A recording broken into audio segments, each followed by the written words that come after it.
Magandang gabi mga mahal kong katita Reads. Kamusta kayo dyan? Gusto nyo bang mag-iyak kilig tonight?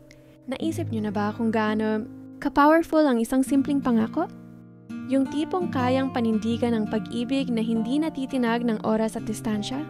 Ako si Tita, ang best friend nyo na nagbabahagi ng mga kwentong nagbibigay ng pag-asa.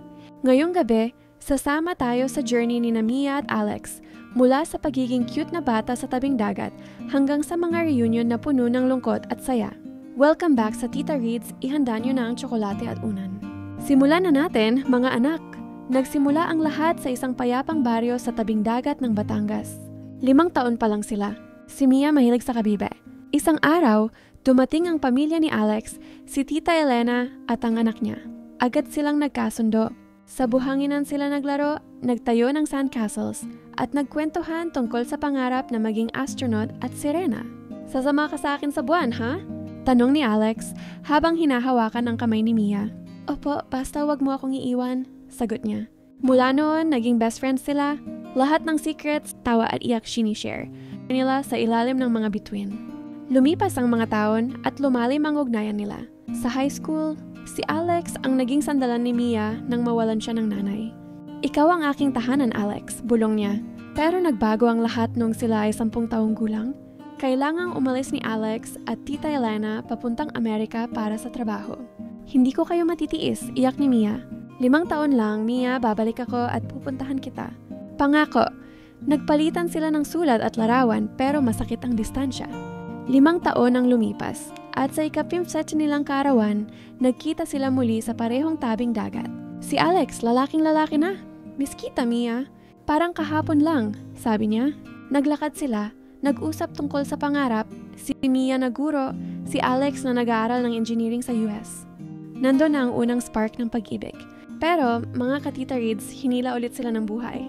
Kailangan bumalik ni Alex para sa eskwela. 5 taon ulit, ha?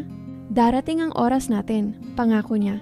Sa ika-20 nilang taon, nagkita sila ulit ang tag-araw ng posibilidad. Si Mia guro na sa nayon. Si Alex, engineer na may trabaho sa Maynila.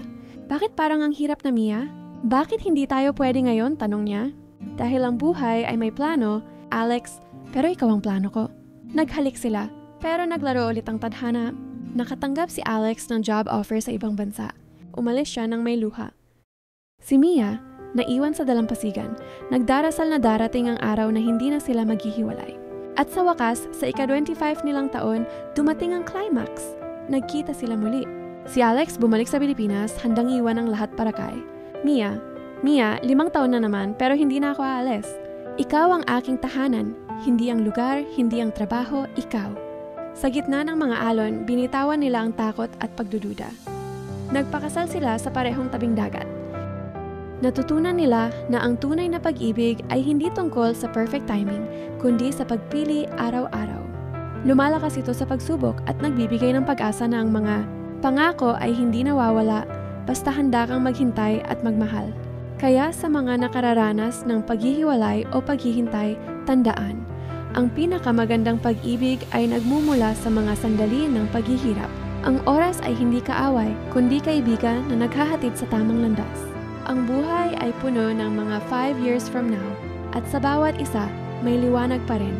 Kung nakarelate at na-inspire ka sa kwentong ito, like at subscribe na sa Tita Reads. Share mo rin sa comments ang sarili mong kwento ng pangako o memorable reunion.